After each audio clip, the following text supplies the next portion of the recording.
Barkanku dai da safe da yini kowane jihar kuke 'yan mutanen Najeriya da fata dai wannan gaisuwa zai same ku lafiya. Najeriya mun cika cikakken 65 amma ba mu da godiya domin muka duba baya mu gade abubuwa su tafiya yadda ya kamata.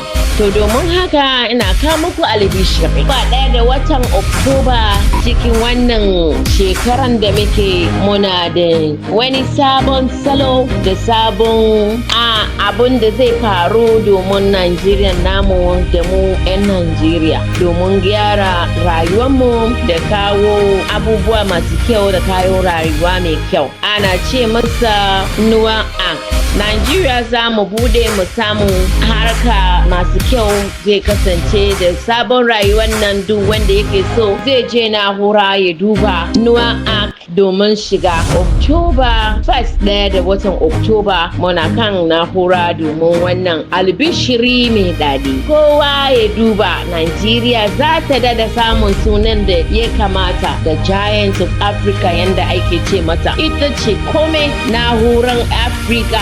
Ita ce kome inda aka bi wannan salon aka shiga za a samu alheri mafiya yawa. Allah ya bamu iko, Allah ya bamu nasara domin sabon jihar Najeriya. They told us we're the future of tomorrow, but tomorrow never came. Our fathers are tired, expired. Today we rise. Noah Hark is our bloodless coup. No more waiting, no more lies. We see the truth in their disguise.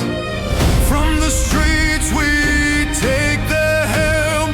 One community, we rule this realm. Noah Hark, hey, no hey Hark. We rise, we spark.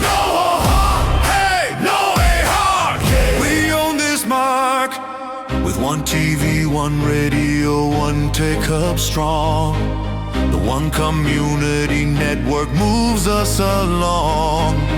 From Nigeria to the world we say, the future is ours, we lead the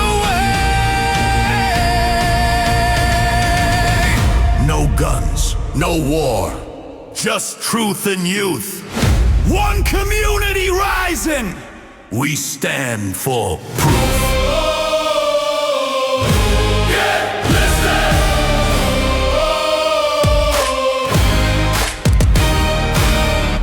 Get listed.